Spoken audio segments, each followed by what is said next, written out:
आधे से ज्यादा कांस्टेबल इन्होंने घरों में लगा रखे हैं। कोई सिलेंडर भरवा रहा है, कोई मेम साहब को बाजार छोड़ के आ रहा है, क्योंकि नेता तो कड़े शब्दों में निंदा करके निकल जाएगा, झेलना हमें और आपको ही पड़ेगा। जिन लोगों को हथकड़ी पहनानी है उन लोगों को अगर आप सैल्यूट करवाओगे तो वहां पे एक पढ़ा लिखा आईपीएस भी बेवकूफ ही लगेगा। कोई भी पॉलिटिक्स में समाज सेवा के लिए नहीं आता, वो सब फेसबुक और ट्विटर के बायो में लिखने के लिए होता है। लोग पॉलिटिक्स ज्वाइन करते हैं पावर के लिए। विजय सालस्कर, हेमंत करकरे, ये सब शेरों की तरह लड़ते हुए शहीद हुए कि जब भी कोई गवर्नमेंट पावर में आती है ऑफिसर्स के ट्रांसफर होना चालू हो जाते हैं। इंडिया में बहुत सारे गवर्नमेंट डिपार्टमेंट हैं, लेकिन पुलिस डिपार्टमेंट को लेकर लोगों में एक अलग तरीके की नाराजगी है। पुलिस को देख के लोग सेफ फील करने की बजाय घबराते हैं।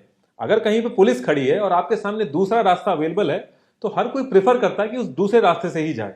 तो इन सारी चीजों के पीछे रीजन क्या है? अब ऐसा कोइंसिडेंस तो हो नहीं सकता कि सारे के सारे करप्ट लोगों ने एक साथ पुलिस सिस्टम ज्वाइन कर लिया हो। इनफैक्ट आप बड़े से बड़ा घोटाला अगर गूगल पे सर्च करेंगे तो आपको सारे डिपार्टमेंट्स के नाम मिलेंगे, लेकिन पुलिस इकलौता ऐसा डिपार्टमेंट है जिसमें आज तक कोई बड़ा करप्शन स्कैंडल नहीं हुआ। पुलिस वाले को 12 से 16 घंटे काम करना होता है बिना किसी वीक ऑफ या फिर ओवर टाइम पे के। सेक्शन 22 पुलिस एक्ट 1861 के हिसाब से पुलिस वाले को 24 घंटे अवेलेबल रहना अपनी जॉब के लिए। हम लोगों के लिए दिवाली और होली एक त्योहार होता है, लेकिन एक पुलिस वाले के लिए ओवर टाइम, नाइट शिफ्ट और एक्स्ट्रा वर्क होता है। पुलिस वालों को कभी भी होली दिवाली पे छुट्टी नहीं मिलती है। लॉ एंड ऑर्डर की वजह से जो डेथ होती है उसमें out of 62 Indian police 41th rank पे है। इसका मतलब कि अगर आप कंट्री के बाहर जाते हैं तो वहां की पुलिस से आपको ज्यादा खतरा है as compare to Indian police. इतना ज्यादा इन्वॉल्वमेंट है इस डिपार्टमेंट का हर एक चीज में कि कोई भी कंट्री इस पर्टिकुलर डिपार्टमेंट में एक छोटे से छोटा लूप होल भी अफोर्ड नहीं कर सकती। 1947 से लेकर आज तक 34,844 पुलिसमैन लाइन ऑफ ड्यूटी में शहीद हुए। विजय सालस्कर, हेमंत करकरे, ये सब शेरों की तरह लड़ते हुए शहीद हुए। लेकिन आज की डेट में पुलिस की कंडीशन ऐसी है कि एक तो वर्कलोड बहुत ज्यादा है, सोशल लाइफ एकदम खत्म है, वीकली ऑफ नहीं मिलता है, सैलरी बहुत कम है और 16-16 घंटे जिसके लिए वो काम करते हैं आखिर में जाके उसी से गाली मिलती है। अगर आप अपने आसपास किसी पुलिस वाले से बात करेंगे तो कोई भी पुलिस वाला ये नहीं चाहता कि उसके बच्चे कभी पुलिस में आए। अब ये सारी चीजें तो ठीक है, लेकिन कोई इन सब चीजों पे क्यों ध्यान देगा जब उसका खुद का पर्सनल एक्सपीरियंस पुलिस के साथ बहुत ही खराब रहा है। अब पुलिस घूस लेती है, गुंडागर्दी करती है, रिपोर्ट नहीं लिखती है, ऐसे अलग अलग एक्सपीरियंसेस रहे हैं लोगों के पुलिस के साथ। लेकिन इन सारी चीजों के पीछे रीजन क्या है उसको समझने के लिए हमें थोड़ा सा पीछे जाना पड़ेगा। जब पहली बार इंडियंस ने 1857 में ब्रिटिशर्स के खिलाफ विद्रोह किया तो ब्रिटिशर्स के सामने बहुत बड़ा चैलेंज था कि ये चीज दोबारा रिपीट ना हो। फिर उन्होंने 1861 में पुलिस एक्ट लेके आए, जिसका काम लोगों की हेल्प करना नहीं बल्कि उनको दबाना और कंट्रोल करना था, क्योंकि ऑब्वियसली अगर वो सिस्टम अच्छा होता तो वो लोग अपनी कंट्री में भी इंप्लीमेंट करते। लेकिन 1861 से लेके आज तक हमारी कंट्री में वही सेम सिस्टम अभी तक चल रहा है, क्योंकि ये सिस्टम हमारे नेताओं को सूट करता है। जो एक्सपेक्टेशन ब्रिटिशर्स की थी वही सेम एक्सपेक्टेशन हमारे नेताओं की भी है, लोगों को कंट्रोल करना। क्योंकि पुलिस को लॉ एंड ऑर्डर संभालना होता है तो हमारे कॉन्स्टिट्यूशन ने पुलिस को जो पावर्स दे रखी हैं वो काफी हैवी हैं। जब भी कोई करप्ट गवर्नमेंट पावर में आती है, और मैं सिर्फ करप्ट गवर्नमेंट की बात कर रहा हूं, तो उसके दो ही मोटिव होते हैं। एक, जो करंट सिचुएशन है उसको अपने कंट्रोल में रखना, और दूसरा जो उसका नेक्स्ट इलेक्शन है उसको सिक्योर करना। सिक्योर करना यानी कि फाइनेंशियली स्ट्रांग होना। तो फाइनेंशियली स्ट्रांग होने के लिए तो बाकी सारे डिपार्टमेंट हैं, लेकिन जो करंट सिचुएशन है उसको अपने कंट्रोल में लेने के लिए जो पुलिस के पास पावर्स हैं उसको अपने कंट्रोल में ले लेते हैं लोग। अब कंट्रोल ये जुडिशरी सिस्टम को भी करना चाहते हैं, लेकिन जुडिशरी सिस्टम एक इंडिपेंडेंट डिपार्टमेंट है। वहां के ट्रांसफर, पोस्टिंग, प्रमोशन ये सब नेताओं के हाथ में नहीं रहते हैं।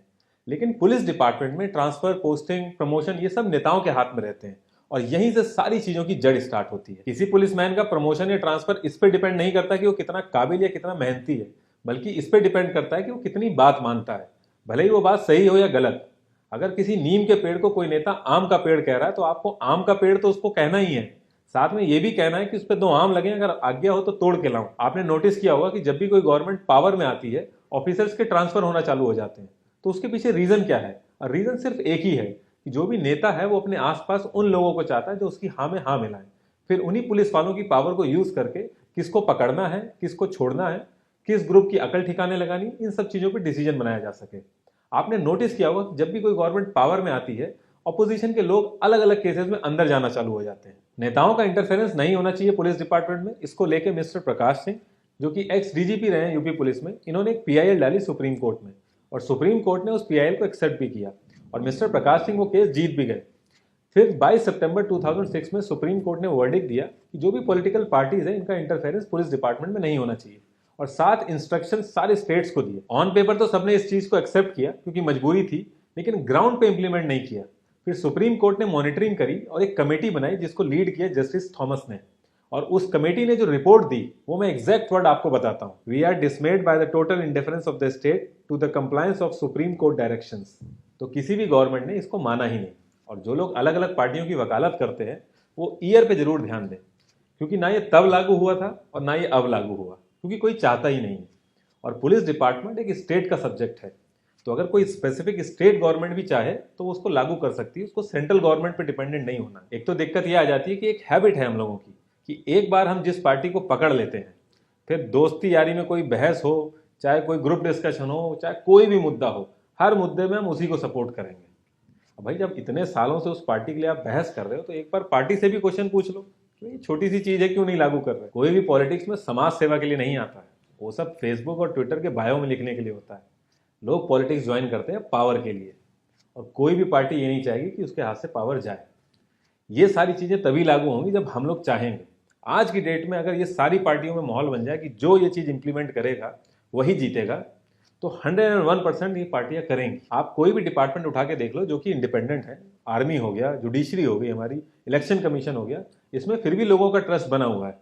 लेकिन जिस चीज में नेता हाथ डाल देते हैं उस डिपार्टमेंट का बुरा टाइम चालू हो जाता है। पुलिस डिपार्टमेंट में 92% लोग कांस्टेबल हैं। 1 से 4 साल का एक्सपीरियंस है तो ईयरली जो आपकी सीटीसी होती है 2,83,960, यानी मंथली आपका हो गया 23,660।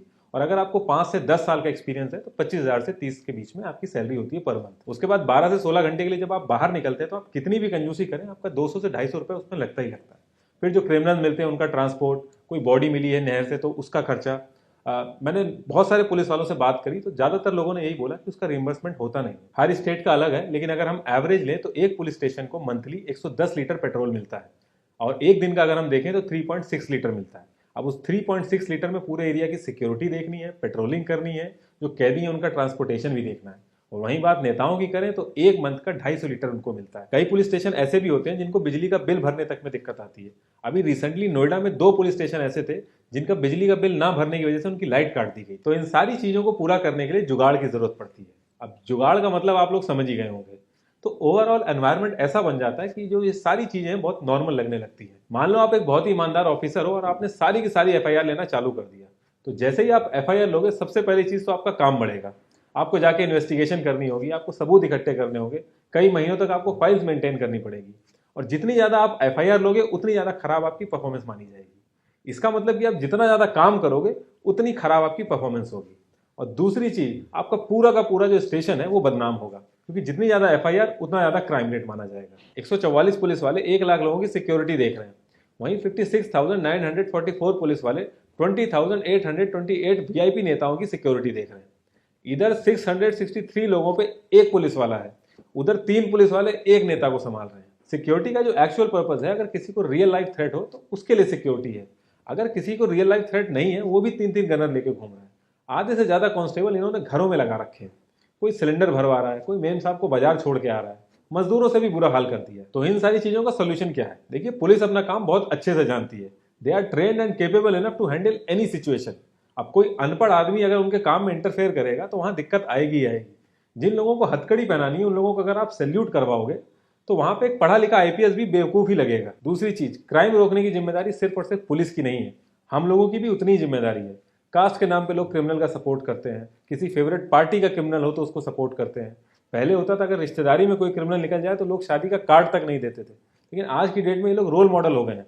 और ये सारी चीजें हमें ही बैकफायर करेगा, क्योंकि नेता तो कड़े शब्दों में निंदा करके निकल जाएगा, झेलना हमें और आपको ही पड़ेगा। लास्ट में बस एक ही चीज कहूंगा, मालीमत कमेटी हो गई, पद्म भैया कमेटी हो गई, रिबैरो कमेटी हो गई, इन सब ने बहुत ही अच्छे अच्छे रिकमेंडेशन दिए हैं पुलिस रिफॉर्म्स को लेके, लेकिन किसी भी गवर्नमेंट की इंटेंशन नहीं है पुलिस रिफॉर्म्स को लाने की। इस पिक्चर को देख के आप समझ जाएंगे कि गवर्नमेंट किस तरीके से मदद कर रही है पुलिस रिफॉर्म्स को लाने के लिए।